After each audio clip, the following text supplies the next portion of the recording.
Dear students, a very warm welcome to all of you in my today's lecture of sales management. जैसा कि sales management के previous lecture में हमने topic start किया था qualities of a sales manager, और जहां हमने फिजिकल और मेंटल क्वालिटीज को डिस्कस किया था। आज के लेक्चर में हम इसकी बाकी की दो ब्रॉड कैटेगरीज की क्वालिटीज को डिस्कस करेंगे, जिसमें से थर्ड वन है that is known as the character qualities. So let us have a discussion over these qualities. The third one is the character qualities. Besides physical and mental qualities, a sales manager needs to have certain character qualities to be successful in his job. यानी कि अगर एक sales manager को अपनी job में successful होना है तो उसके लिए उसको फिजिकल और मेंटल क्वालिटीज के साथ साथ कैरेक्टर क्वालिटीज को भी परचेज करना होता है. तो कुछ इंपॉर्टेंट कैरेक्टर क्वालिटीज को हम यहाँ डिस्कस करते हैं.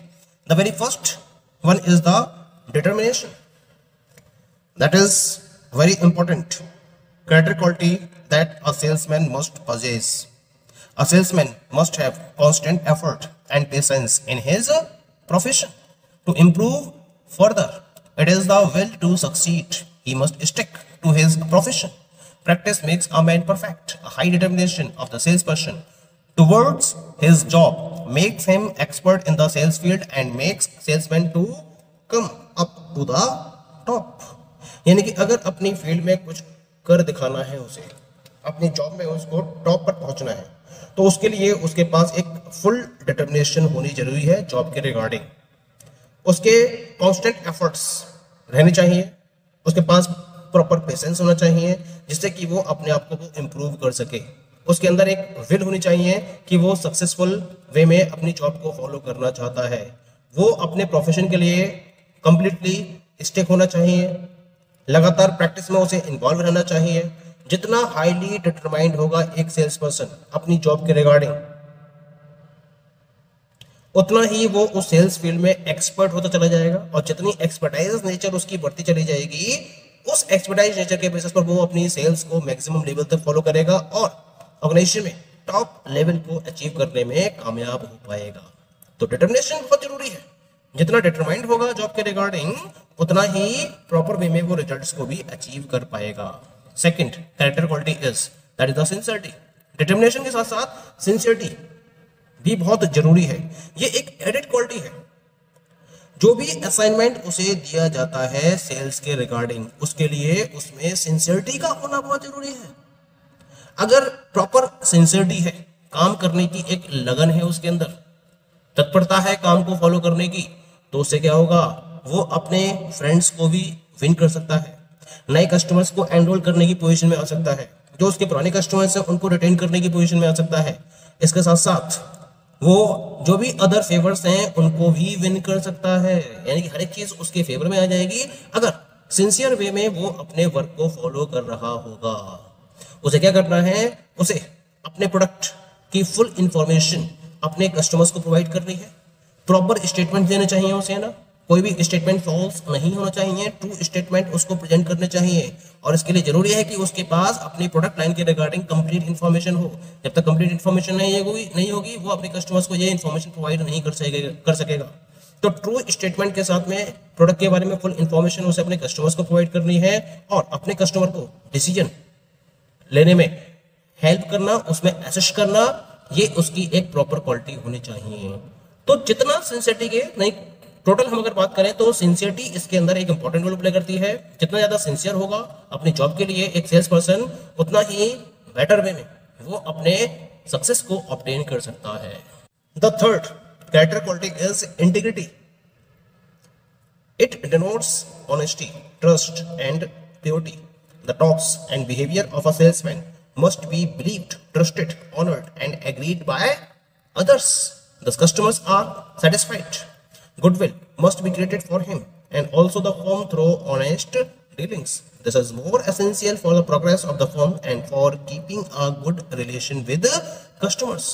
Integrity का एक प्रॉपर फीचर सेल्स पर्सन के अंदर इन्वॉल्व होना चाहिए. इसका मतलब है ऑनेस्टी, इसका मतलब है ट्रस्ट, इसका मतलब है प्योरिटी. यानी कि जब सेल्स पर्सन अपने कंज्यूमर्स के साथ में टॉक में इन्वॉल्व होता है, जो बिहेवियर उसके द्वारा फॉलो किया जाता है वो बिलीव्ड, ट्रस्टेड, ऑनर्ड और एग्रीड होना चाहिए। जब ये पर्टिकुलर पॉइंट्स उसके बिहेवियर में इन्वॉल्व होंगे, उसके बिहेवियर पर उसके कस्टमर्स बिलीव कर रहे हैं, ट्रस्ट कर रहे हैं, उसे ऑनर प्रोवाइड कर रहे हैं और उसकी बात पर यकीन भी कर रहे हैं, एग्री भी कर रहे हैं उससे, तो इसका मतलब जो कस्टमर्स है वो उससे कंप्लीटली सेटिस्फाइड है। और सेटिस्फाइड होने की वजह से वो क्या कर सकता है, अपने कस्टमर के साथ में प्रॉपर रिलेशंस को मेंटेन करने की पोजीशन में आ जाता है। इसके साथ साथ अपनी इस प्रॉपर्टी का यूज करते हुए उसे गुडविल को क्रिएट करना बहुत जरूरी है, अपने लिए भी और अपने फर्म के लिए। और इसके लिए उसे क्या करना पड़ता है, एक ऑनेस्ट वे में डील करना जरूरी है, कुछ भी उसे गलत नहीं बताना है और जो भी प्रोमिसेस वो अपने कस्टमर से कर रहा है वो प्रोमिसेस उसको फुलफिल करने हैं, तो ये कहलाएगी उसकी ऑनेस्ट डीलिंग। तो जब ऑनेस्ट वे में वो डील को फॉलो कर रहा होगा तो ऑटोमेटिकली उसकी भी गुडविल मेंटेन होगी और उसके साथ साथ फर्म की गुडविल भी मेंटेन होगी। किसी भी फर्म की प्रोग्रेस के लिए ये पर्टिकुलर फीचर होना सेल्समैन के अंदर बहुत जरूरी है, क्योंकि इससे कस्टमर्स के साथ में एक प्रॉपर रिलेशन को मेंटेन किया जा सकता है। Clear? Now come to the very fourth character quality of a salesperson or salesman. A salesman must have a full desire, that is the loyalty. तो loyalty में क्या रहता है, a salesman must have a full desire to work in cooperation with the firm by adopting the policies laid down by the firm. He must speak in favor of the firm. Loyal होना बहुत जरूरी है, क्योंकि जिस संस्था में आप काम कर रहे हो अगर उसके प्रति आपकी लॉयल्टी नहीं है तो ये आपको तो नुकसान पहुंचाएगी, इसके साथ उस ऑर्गेनाइजेशन को भी नुकसान पहुंचाएगी जिससे आप कनेक्टेड हो। यानी कि जिस पर्टिकुलर फर्म के लिए सेल्स पर्सन या सेल्समैन वर्क कर रहे हैं उसने जो भी रूल्स रेगुलेशंस फॉर्म किए हैं, जो भी पॉलिसीज उसने फॉर्म की हैं, उनको अडॉप्ट करते हुए अपनी वर्किंग को आगे बढ़ाना ये बहुत जरूरी है उस सेल्समैन के लिए। जो भी पर्टिकुलर डायरेक्शंस प्रोवाइडेड हैं सेल्समैन को उसके टॉप मैनेजमेंट के द्वारा, उन डायरेक्शंस को फॉलो करते हुए अपनी वर्किंग को आगे बढ़ाना और उनके साथ में कोऑपरेट करते हुए अपनी वर्किंग को फॉलो करना, ये किसी भी सेल्स पर्सन से उम्मीद की जाती है, एक्सपेक्टेशंस की जाती है। जैसे हम लॉयल्टी का नाम देते हैं, वो हमेशा फर्म के फेवर में बात करेगा, ऐसा उससे एक्सपेक्टेशन की जाती है, क्योंकि हर फर्म ये मानती है कि वो उसके लिए लॉयल पर्सन है, तो उसे भी अपनी लॉयल्टी प्रूव करनी होती है और हर पर्टिकुलर प्लेस पर वो केवल फर्म के फेवर में ही अपनी स्पीच फॉलो करता है, अपने स्टेटमेंट्स प्रोवाइड करता है कस्टमर्स के लिए। लॉयल्टी को मेंटेन करने के लिए जो टॉप लीडर्स हैं उनसे भी ये एक्सपेक्टेशन की जाती है कि वो अपने कोवर्कर्स को प्रॉपर्ली रेस्पेक्ट करें और एक टीम स्पिरिट के सेंस को डेवलप करें। जब आप टीम स्पिरिट को फॉलो करोगे कोऑपरेशन के साथ साथ, तो फर्म की सक्सेस को फॉलो किया जा सकता है। तो फर्म की सक्सेस को एंश्योर करने के लिए कोऑपरेशन के साथ साथ टीम स्पिरिट की सेंस को क्रिएट करना ये एक्सपेक्ट किया जाता है from the sales persons. They must be loyal toward the firm as well as the customers. उनसे उम्मीद की जाती है कि वो अपनी फर्म के लिए लॉयल्टी को हमेशा मेंटेन करें और उसके साथ साथ वो कस्टमर्स के लिए भी अपनी लॉयल्टी को मेंटेन करें। Next feature is that is करेज। साहस होना चाहिए, एक करेजियस क्वालिटी होनी चाहिए एक सेल्स पर्सन के अंदर, क्योंकि बिजनेस की जब बात की जाती है तो यहाँ डिफरेंट टाइप की सिचुएशंस हमेशा अराइज होती रहती हैं। जैसे कि कौन कौन सी सिचुएशन की बात कर रहा हूं यहां पर मैं, हैपनिंग ऑफ टैक्टलेस डील्स, या फिर अनफुलफिल्ड प्रोमिसेस की सिचुएशन आ गई, या फिर कोई एरर कमिट कर दी, if any of the error is committed by the sales person. तो इन सारी सिचुएशंस में सेल्स पर्सन केवल अपने करेजियस एटीट्यूड से ही सिचुएशन को फेस कर सकता है। इन सारी सिचुएशंस में सेल्समैन को डरना नहीं चाहिए। The salesman should not fear but must face them courageously and frankly, और उन्हें अपने करेज के साथ में और फ्रैंक वे में उसको फाइट करना चाहिए। तो जब तक ये प्रॉपर्टी नहीं होगी तब तक वो प्रॉपर्ली इन सिचुएशंस को फेस नहीं कर पाएगा। The next character quality is industrious attitude, यानी कि एक सेल्स पर्सन का एटीट्यूड इंडस्ट्रियस होना चाहिए, एक हार्ड वर्किंग उसके अंदर होनी चाहिए। Everyone works to achieve an aimed target of business. This target can only be achieved through hard work and industrious attitude of the salesperson. क्योंकि एक टारगेट दे रखा है सेल्स पर्सन को, उसे वो अचीव करना होता है और इस टारगेट को केवल तभी अचीव किया सकता है जब वो प्रॉपरली हार्ड वर्क को फॉलो करेगा और इंडस्ट्रियस एटीट्यूड को फॉलो करेगा। Next one is the self management. A self managed salesman can meet any number of customers. अगर एक सेल्स पर्सन सेल्फ मैनेज्ड है तो वो जितने कस्टमर्स को चाहे उतने कस्टमर्स को मीट आउट कर सकता है। ऐसा क्यों है? क्योंकि वो अपने वर्क के रिलेशन में एडवांस में एक प्लान को प्रिपेयर करता है और वो उसी पर्टिकुलर प्लान के अकॉर्डिंग वर्किंग को फॉलो करता है। तो इस वर्क के अकॉर्डिंग प्लान, जो प्लान्ड वर्क है उसका, उसके अकॉर्डिंग जब वो एक्चुअल वर्किंग को फॉलो करता है तो उसके पास एनफ टाइम होता है और उस एनफ टाइम के बेसिस पर वो मैक्सिमम नंबर ऑफ कस्टमर्स को डील कर सकता है और उसके अंदर एक सेल्फ एश्योरेंस की फीलिंग भी हमेशा बनी रहती है, जिसके बेसिस पर वो प्रॉपर वे में अपनी वर्किंग को फाइनलाइज करता है। Okay, so these are the different character qualities of a sales person. Now we come to the fourth quality of the sales person और sales manager, that is known as the intellectual qualities. ये qualities भी बहुत जरूरी है sales manager के अंदर, because sales management experts suggest that in order to be successful the sales manager to possess certain intellectual qualities।